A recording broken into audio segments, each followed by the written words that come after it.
ছাত্রলীগের সাদ্দামরা হচ্ছে মানুষ, তাদের জন্য আপনারা কাটতে পারেন, তাদের জন্য আপনারা অনলাইনে প্রতিবাদের ঝড় তুলে দিতে পারেন, কিন্তু আতাউর রহমান বিক্রমপুরীরা মানুষ না, তাদের নবজাত শিশুরা মানুষ না। তাই তাদের জন্য আপনাদের অন্তরা কাঁদে না, আপনাদের প্রতিবাদ করার জন্য একটা কিবোর্ডের শব্দও কি হয় না, লিপিবদ্ধ হয় না।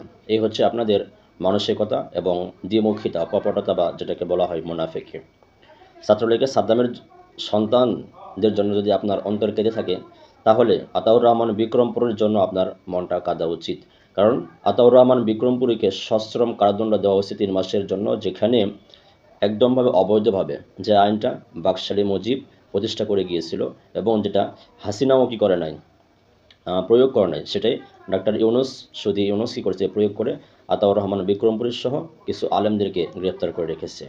তো মুনাফিকি না করি, আসি সকলে নিজ নিজ অবস্থান থেকে প্রতিবাদ করি।